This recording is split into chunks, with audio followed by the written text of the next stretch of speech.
I removed the notification on Facebook that showed everybody when my birthday was. I wanted to see how many of my true friends remembered without Facebook telling them.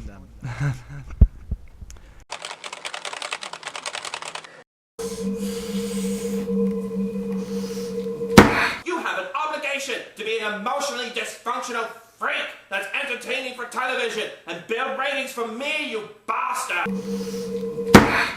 I should take some pills. Yes, I've been in drug-free treatment for almost a year in 2005, and it didn't do anything for me. I should take some pills.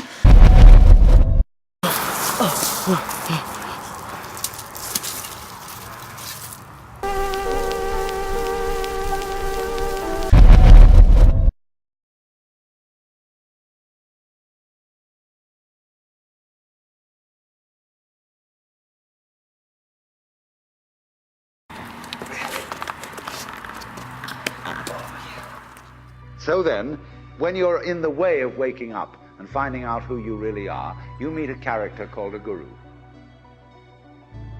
As the Hindus say, this word, the teacher, the awakener. And what is the function of a guru? He's the man who looks at you in the eye and says, oh, come off it. I know who you are. You know, you come to the guru and say, sir, I have a problem. I'm unhappy and I want to get one up on the universe, or I want to become enlightened. I want spiritual wisdom. Ah, and the guru looks at you and says, who are you? You know Sri Ramana Maharshi, that great Hindu sage of modern times? People used to come to him and say, Master, who was I in my last incarnation? As if that mattered. And he would say, who is asking the question? And he'd look at you and say, basically, go right down to it. You're looking at me, you're looking out, and you're unaware of what's behind your eyes. Go back in and find out who you are, where the question comes from, why you ask. And if you've looked at a photograph of that man, I have a gorgeous photograph of him. And you look in those, I walk by it every time I go out of the front door. And I look at those eyes and the humor, the lilting laugh that says, oh, come off it, man. Shiva, I recognize you. When you come to my door and you say, I'm so-and-so, I say, ha ha, what a funny way God has come on today.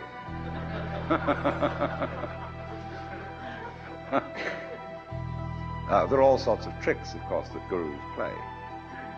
They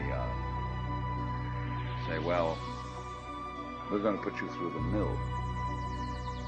And the reason they do that is simply that you won't wake up until you feel you've paid a price for it.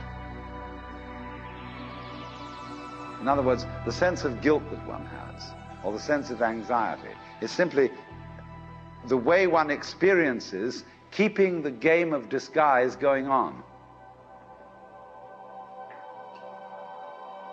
Do you see that? Supposing you say, I feel guilty. Christianity makes you feel guilty for existing. That somehow the very fact that you exist is an affront. You are a fallen human being. I remember as a child when we went to the services of the church on Good Friday, they gave us each a colored postcard with Jesus crucified on it. And it said underneath, this have I done for thee, what doest thou for me? You know, you felt awful. You nailed that man to the cross. Because you eat steak, you have crucified Christ. Because you killed the bull. After all, you depend on it. Mithra, it's the same mystery. And what are you going to do about that? This have I done for thee, what doest thou for me? You feel awful that you just exist at all. But that sense of guilt is the veil across the sanctuary. Don't you dare come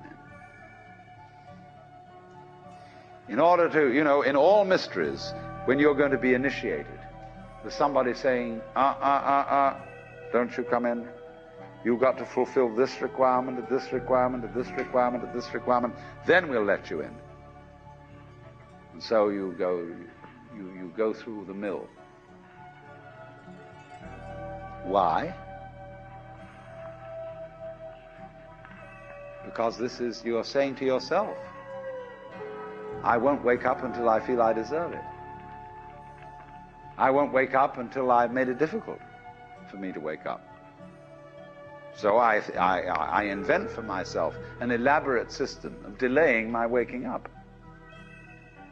I put myself through this test and that test, and when I feel it's been sufficiently arduous, then I may at last admit to myself who I really am and draw aside the veil and realize that after all, when all is said and done, I am that I am, which is the name of God.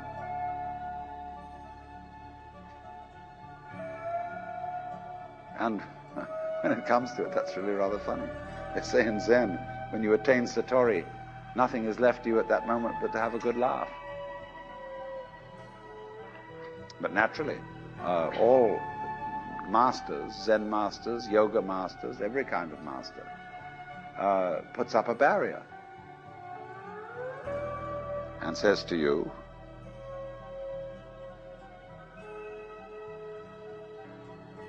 he simply plays your own game. You know, we say anybody who goes to a psychiatrist ought to have his head examined. Because you, when you go to a psychiatrist, you define yourself as somebody who ought to have his head examined. Same way, the Zen masters say anybody who studies Zen or comes to a Zen master ought to be given 30 blows with a stick. Because he was stupid enough to pose the question that he had a problem. But you're the problem. You put yourself in this situation. So it's a question fundamentally. Do you define yourself as a victim of the world or as the world?